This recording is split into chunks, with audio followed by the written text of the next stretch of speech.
Utility stability. Coming off a year of relative calm, how is DTE Energy making sure your power stays on when severe weather hits? And why this next rate hike is likely a sign of things to come. The race for Detroit mayor. This morning, a closer look at what the next mayor's biggest priority should be and what quality is key for whomever is next to lead the city. It's Sunday, March 23rd, and this is Flashpoint.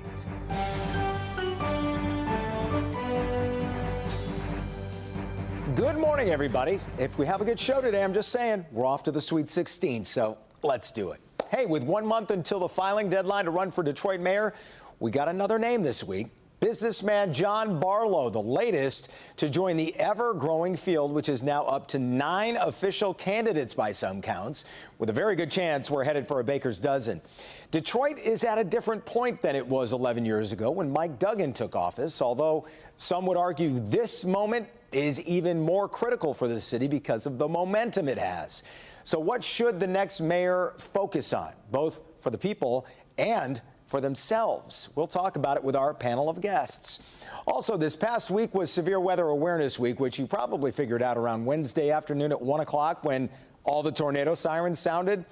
It's a good time to chat with the CEO of DTE Energy about how the utility is serving its customers, its decision to raise rates, and the plans for more hikes are not going to make you any happier in this trying economic time. But DTE says it has proof all that investment is paying off. I had a chance to sit down with Jerry Norcia about that, as well as some other things, including how stable the grid is if and when severe storms hit.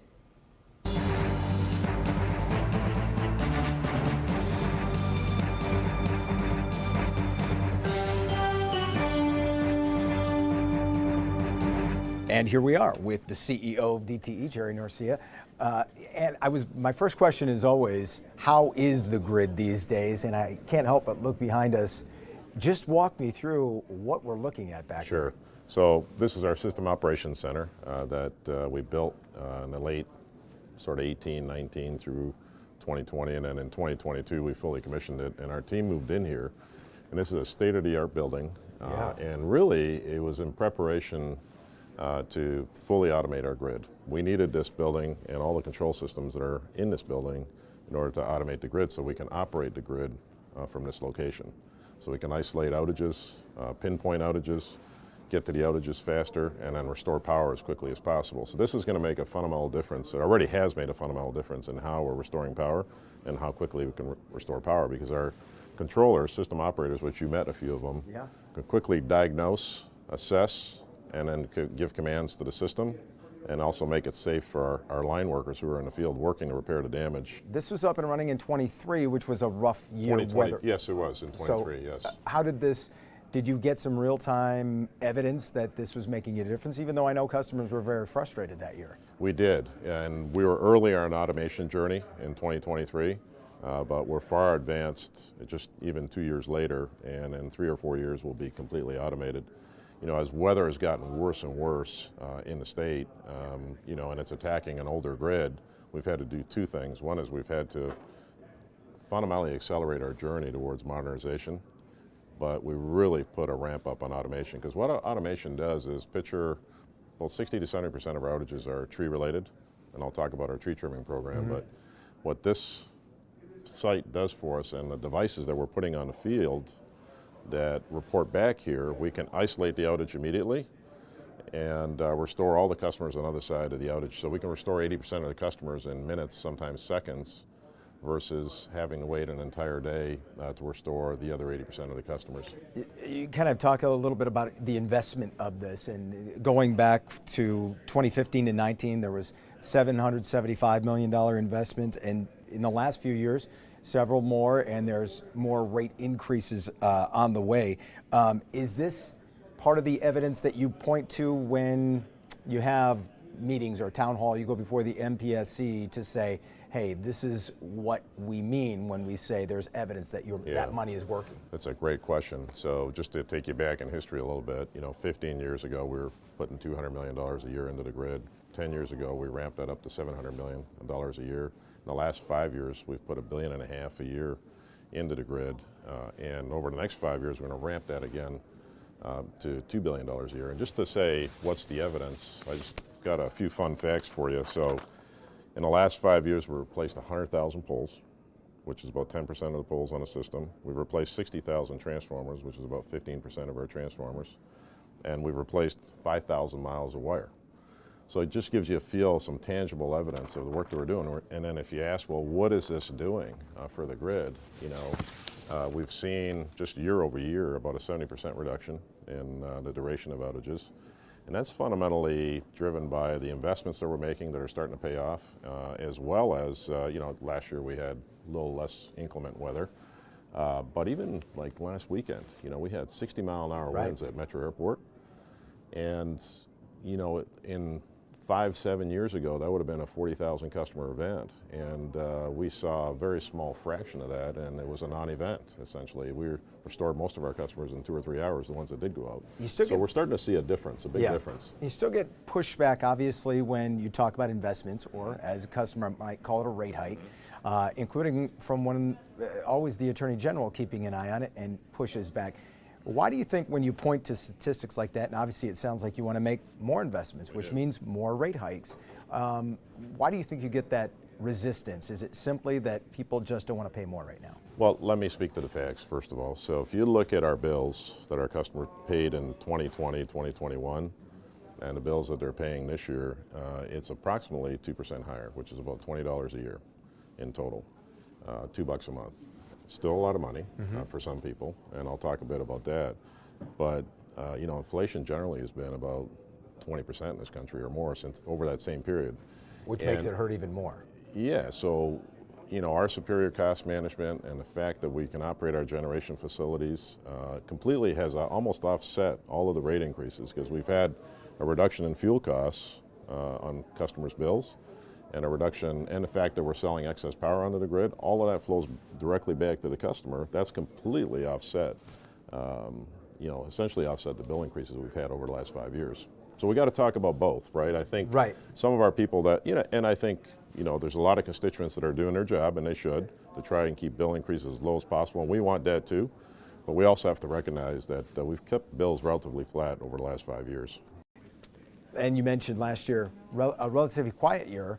The year before, obviously, was bad enough where even Ann Arbor was talking about exploring opportunities to start its own power grid, which I think has kind of fallen by the wayside a little bit. But going into a year like this, how important is this year when you look at, and you kind of mentioned, when weather hits, it hits a little harder than it used to.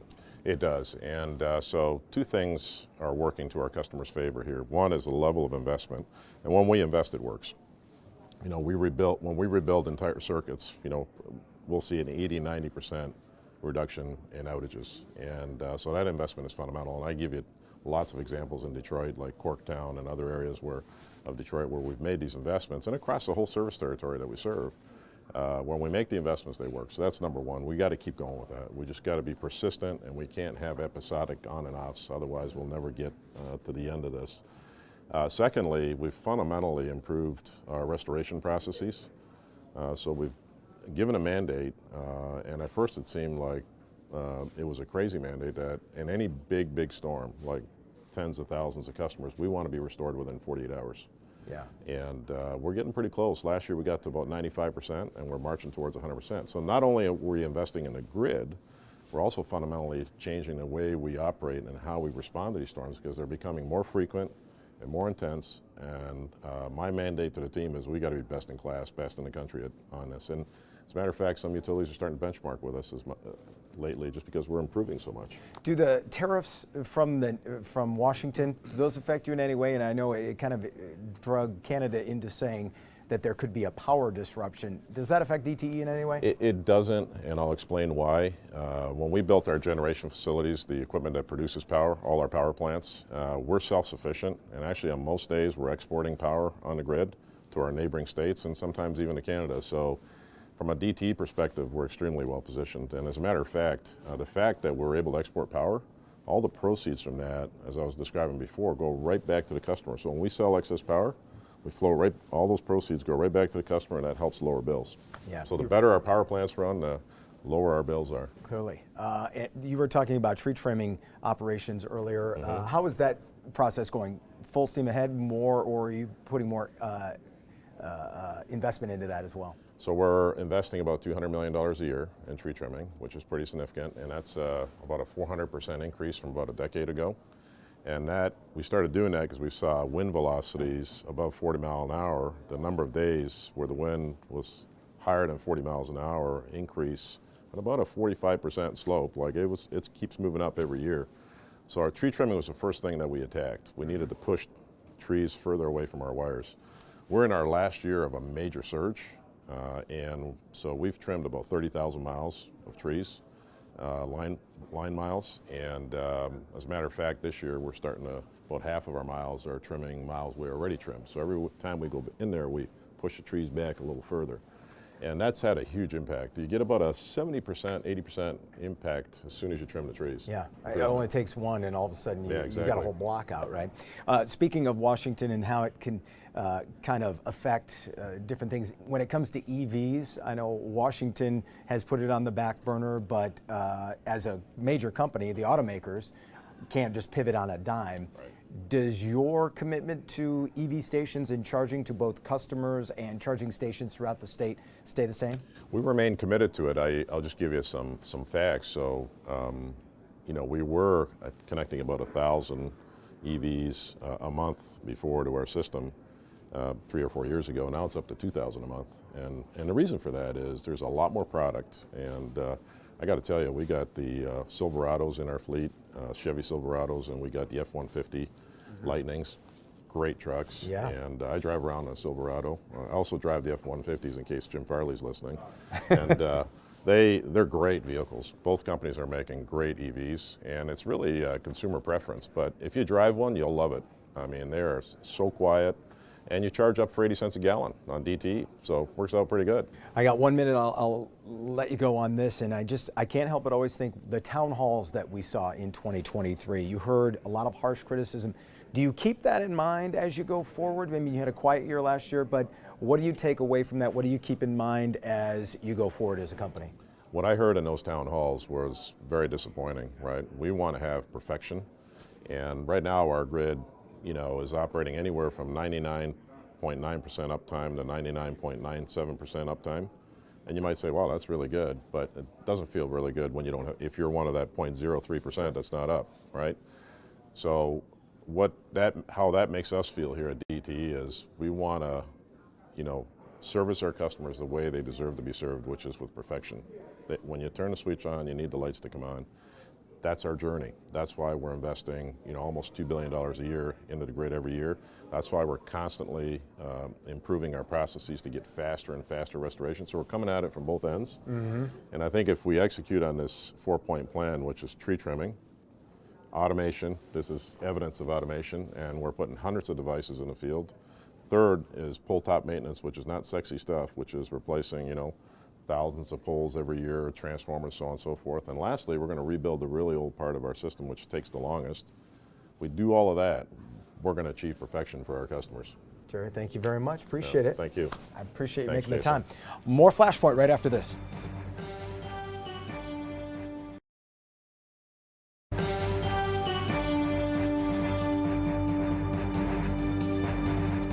Back here on Flashpoint to discuss the ever-expanding race for Detroit mayor. And joining me to do just that are a couple of people who've been through this cycle many times. Former city council member Sheila Cockrell is the CEO of Crossroads Consulting, and political consultant Adolph Mongo is the host of the Detroit in Black and White podcast. Great to see you guys. Good to see you. Well, the phrase, we're not even done yet. We still have a month to go, but Sheila, is the phrase the more the merrier apply here so far? I think there's a suite of the candidates that are really serious, and the rest may not even make it through certification. So it was really early to talk about what the real contours of this election are. Adolph, I don't know if it was you who said some people just like to see their name on the ballot. Is that what she was talking about? Yeah, yeah. Buy some billboards, drive around the city, see their picture. It feels good. And like I tell folks, billboards don't vote. You got it. Right. Do not vote. Unless you Pepsi or Coke, you already have a brand. Right. a waste of money. Yeah. Go to the casino. Earlier this week at Pancakes and Politics, Dennis Archer Jr. asked an interesting question. I'm going to steal it for you guys. He asked his panel what the best quality in the next mayor should be. What kind of trait they should have that's most important for both them and the city right now. Sheila, I'll start with you. I think it's going to be courage and the ability to do the kind of policy work that's going to be required given the overall climate coming out of Washington. So, yeah. Adolph? Thick skin. They're going to have to be able to not only take it, but to be able to dish it out. That's right. Listen, they're going to have to make some tough decisions. The bills are due. You know, listen, we went bankrupt. We got rid of a lot of debt, but we don't have anything to pawn anymore. It's all gone. So we got to have a mayor that's going to be smart and is going to watch the dollars. I mean, I would think humility's got to work in there too, a little bit too, not to be get in over your skis with how important you think everything is. Correct, but I think it's going to be very important what kind of talent the next mayor can draw. Who's going to be the CFO? Who's going to be the chief of police? Those are two absolutely critical positions in my mind to govern in the city, particularly when you look at, in the last time there was a mayoral election, in the general election, only 18% of registered voters voted in that election for mayor.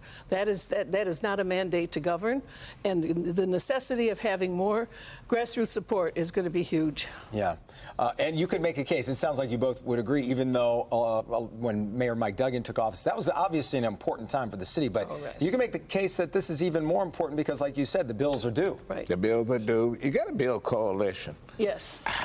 You know what? One thing, and I have to give Coleman Young credit, the late Coleman Young. He brought in people that was beating him up, wanted him out.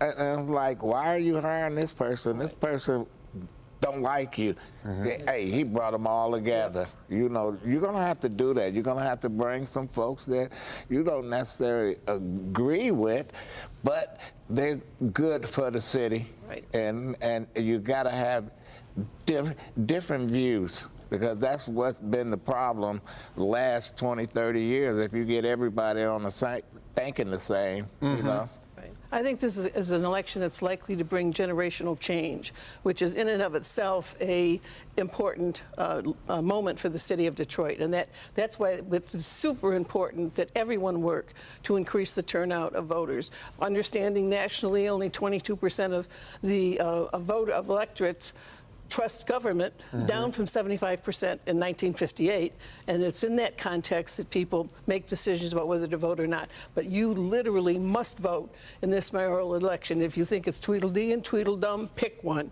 Your voice needs to be heard. Well, I think we got something that's unique. I think what James Brown says, it's a man's world.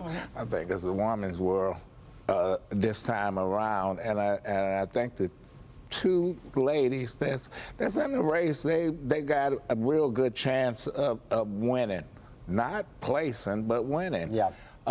Maybe with major women candidates, you get more people will go to the polls, because at this point, you're right. You got 10%, 12% of the people deciding who's running the city. It's funny you bring up those two candidates, past and present city council members. We also have a reverend, former police chief, businessmen who are in this race. Does any of those jobs, do you feel, make it more advantageous to become mayor? Well, one thing I would say is that there's not in my lifetime been a successful council member becoming mayor. It's just never happened. 1957, I think, was the last time. So it's like it's the context, though, as Adolph points out, is very different now, and it may not be a bad thing to have been on council. Let's sweep out the old, bring in the new. You know what? We need some new blood. We need some new vision. The old fogies like me need to step aside and let this young generation run the city. That's easier said than done sometimes because not everybody wants to go, right? So is that one of those qualities in whoever wins this? You may have to. You got to purge.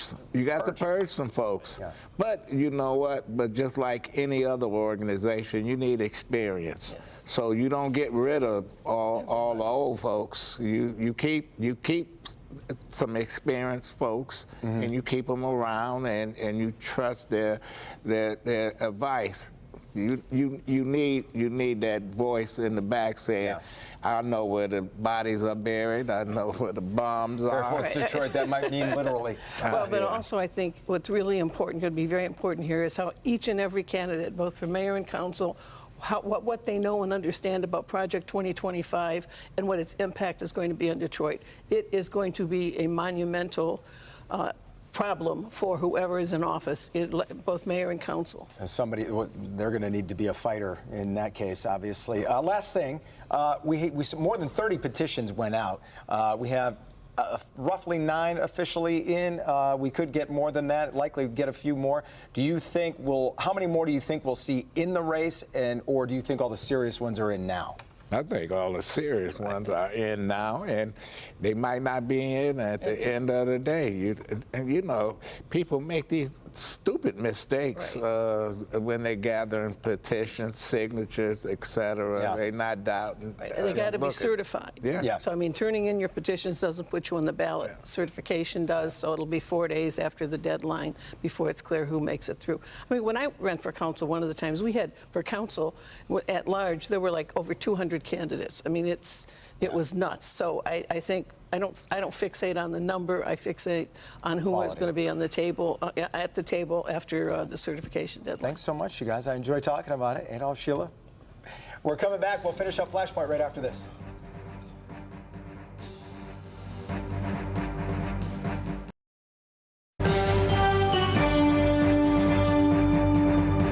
Can't leave without talking some college hoops in honor of the NCAA tournament. The 4 most memorable runs by Michigan and Michigan State in no particular order, but let's start with the Fab Five's 1993 run that was as exciting as it was heartbreaking at the end. 2 overtime games, and the 2 in the Final Four were instant classics.